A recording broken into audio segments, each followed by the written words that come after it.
ઈલુ હા હાર્દિક, શું બનાવ્યું આજ જમવાનું છે?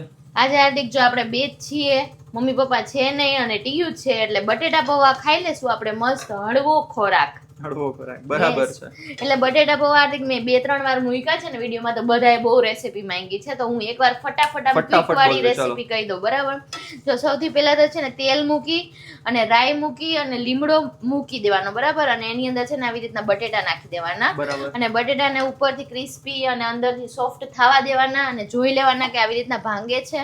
અને ભાંગે ને ઈ પછી જ ડુંગળી નાખવાની. આ મેઇન સ્ટેપ છે. બરાબર, ઈ પછી ડુંગળી નાખવાની, ડુંગળીને ગોલ્ડન બ્રાઉન કરવા દેવાની.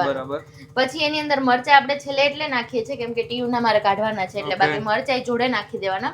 પછી ટમેટા નાખવાના, ટમેટા સોફ્ટ થાય ત્યાં સુધી રાખવાના. એની અંદર હળદર, ચટણી, મીઠું, ખાંડ આ બધી વસ્તુ નાખી દેવાની ત્યાં સુધી. બરાબર, હવે પૌવા પલાળવા માટે છે ને પૌવા આવી રીતના જો આવા હોવા જોઈએ, છૂટા હોવા જોઈએ. એટલે પૌવાને છે ને કઈ રીતે પલાળવાનો, પાણી આમ હાથમાં લઈને આમ પલાળવાના. એકવાર ધોઈ નાખવાના, પછી છે ને પાણી આમ હાથમાં લઈને પલાળવાના. એટલે મસ્ત એકદમ છૂટા જે બારે પૌવા બટેટા મળે ને એ ટાઈપના પૌવા મળશે. અને હું ગેરંટી દઉં છું. અને જો આ રેસીપી થી પૌવા બટેટા બનાવશો ને તો બધાને બહુ મજા જ પડી જવાની છે. અને મને કહેજો જો મારી રેસીપી થી બનાવ્યા હોય ને તો. અને બાકી આની જોડે મીઠી ચટણી હોય, તીખી ચટણી હોય, ઉપરથી સેવ હોય, ડુંગળી હોય, એટલે મજા જ મજા આવી જાય. બરાબર, ચલો તો આજે આપણે બટેકા પૌવાનો પ્રોગ્રામ કરી નાખીએ. બરાબર ને? યસ, ચલો.